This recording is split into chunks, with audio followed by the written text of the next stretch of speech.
A reproduction of the famous Orient Express train has been built to travel in space along hyperspace ribbons, offering passengers the most beautiful sights of every galaxy. One evening, the lights of every wagon flicker, and a terrifying mummy known as the Foretold appears in the dining car. Mrs. Pitt sees it immediately, panicking as she demands an explanation, but her granddaughter Maisie doesn't know what she is talking about. In fact, nobody else can see the Foretold, no matter how much Mrs. Pitt yells for help, and this allows the mummy to get close enough to kill Mrs. Pitt exactly 66 seconds after the light flick. Sometime later, a blue police box appears inside the baggage car. It is the TARDIS, the primary space-time vehicle used by the Doctor, a mysterious renegade Time Lord that travels through time and space with various companions to solve conflicts and even save the cosmos. His current companion is Clara, who has decided she does not want to travel with the Doctor anymore, so he has brought her to the Orient Express to celebrate their last hurrah. The pair makes it to the fanciest of wagons to enjoy the music and the view, although the Doctor cannot stop feeling tense and awkward around his companion. Clara clarifies that while she did hate him for a while after the disastrous way their last adventure ended, that is not the case anymore. It would be impossible for her to hate such an important person in her life. The reason she is leaving is simply that she cannot do this anymore. Now that the air has been cleared between them, the Doctor can tell some old stories about the galaxies they are flying through and how things used to look around here hundreds of years ago. Maisie overhears this and calls him a liar, unable to even imagine that the Doctor is old enough to have seen the things he is describing. It is a very silly thing, but Maisie ends up causing a scene about it, most likely because she is going through the stressful aftermath of her grandmother's death. Captain Quell sends his guards to take Maisie to her room so she can rest, then he apologizes for the inconvenience. Introductions are in order, and when hears about the Doctor, Quell cannot help noticing that most passengers today are doctors, professors, or scientists. Quell also explains why Maisie has been so stressed, and Clara immediately thinks that something must be going on because it cannot be a coincidence that Mrs. Pitt saw a mummy and there is one being transported by the train. The Doctor tells her there is nothing to worry about. It must have been a dying woman having hallucinations in the middle of dying, and Clara accepts it even if he suspiciously does not seem very convinced of his own excuse. He thinks they must concentrate on having a good time for their last hurrah because they will not see each other ever again, and Clara gets upset since she had thought that the Doctor would at least visit every now and then. Afterward, each of them goes to their respective rooms. Clara calls her boyfriend Danny, who is waiting for her on Earth and is glad to hear her last adventure is safe, although Clara doubts it. Meanwhile, the Doctor cannot sleep because he does not buy his own excuse about everything being fine, so he decides to go out and investigate. The Doctor sneaks into the engine room to examine the special medical chair Mrs. Pitt had died in and meets Perkins, chief engineer. They discuss what a wonderful piece of equipment the chair is, confirming that it did all it could to keep Mrs. Pitt alive. This gives credit to the rumors of something else having been responsible for her death. Meanwhile, Clara leaves her room too and comes across Maisie, who is determined to see her grandmother's body even if the captain won't let her. The computer that controls the train, which calls itself Gus, explains she needs special permission to enter the room with the body, but Maisie ignores it and destroys the lock with her shoe. Clara follows her inside, curious about what may happen next, only to realize they are now locked in the room with a strange sarcophagus. Back to the Doctor, he goes to have a talk with Professor Morehouse, an expert in alien mythology. The Doctor wants to discuss the legend of the Foretold, and Morehouse confirms what he knew. It takes 66 seconds to kill you, only the victim can see it, nobody can run from it, and a special word should make it stop. At that moment, the light flickers and the Foretold appears in the kitchen to go after a chef. Scared and desperate, the chef runs to hide inside the freezer, hoping that will keep him safe. However, the Foretold simply teleports inside the freezer too and kills the chef anyway, exactly after 66 seconds have passed. When the body is found, Quell orders everyone to say it was a heart attack, otherwise they shall be fired. Determined to get to the bottom of this, the Doctor approaches Quell, who does not want to share details with civilians. The Doctor tricks him by using his psychic paper to make him believe he is a mystery shopper, thus Quell accepts to talk about the deaths in private.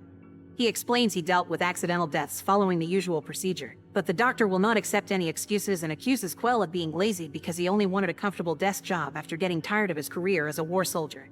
This hurts Quell, but it is still not enough to make him believe there is enough evidence to call murder instead of accidents, so the Doctor leaves him behind to investigate on his own. Outside the office, he bumps into Perkins, who has brought the train's plans plus the lists of passengers and stops for the past 6 months. Together they pick up Morehouse and go to check the security cameras, confirming that the light flick announces the start of the 66 seconds before a death happens. The three men spend hours going over documents, trying to find some clue that could help them kill the Foretold, to no avail. After Perkins and Morehouse fall asleep, the Doctor takes the chance to steal one of the train's communicators and calls Clara to finally admit there is trouble on the train. When he hears Clara is in trouble, he rushes to help her, but a suppression field blocks his sonic screwdriver when he tries to use it on the lock and Gus still refuses to open it. Suddenly, the sarcophagus opens, the lights flicker, and the 66 seconds begin running again.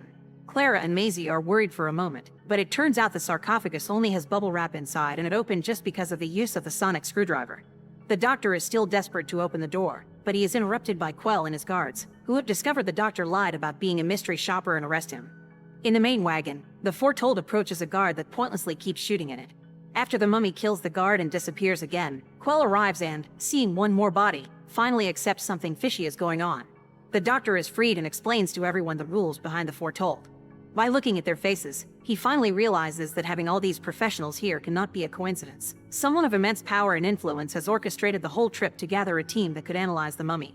This person is watching everything they do, and as soon as they hear the doctor reach his conclusion, they stop the train and drop the hologram. The wagon is not a normal fancy car. It is actually a full laboratory the passengers can use to work on the case. At that moment, Gus speaks to everyone, asking them to research a way to stop the Foretold, and that the only reason they managed to get it on the train had been the scroll hanging on the wall, which the Foretold follows everywhere it goes. The scroll is protected by another suppression field, and if the passengers refuse to work, they will just die one by one at the hands of the mummy. While they discuss how to proceed, the lights flicker, and the Foretold appears for Morehouse.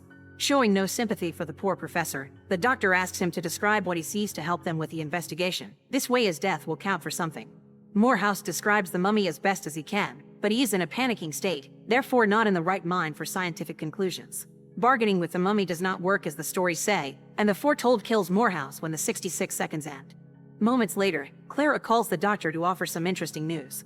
It turns out the sarcophagus is actually a stasis unit where the Foretold is supposed to go if they can capture it. They have also found some paperwork indicating this experiment has been tried before and all the other crews failed. While the doctor talks to Clara, Gus keeps asking him to hang up, yet the doctor will not obey. As punishment, Gus depressurizes the kitchen room, which releases the cooks into space, instantly killing them. As the doctor finally hangs up to avoid more trouble, he hears Gus say that more disobedience will result in the death of other less valuable passengers, which makes the doctor wonder how such a thing is chosen. Thinking the Foretold may not be killing at random, the group looks at the history of the victims.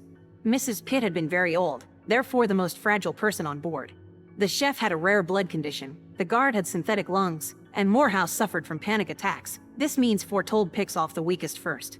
Nervous and scared, Quell confesses he came back from war with PTSD, so he is likely to be next, which is confirmed when the lights flicker again and the Foretold appears in the wagon.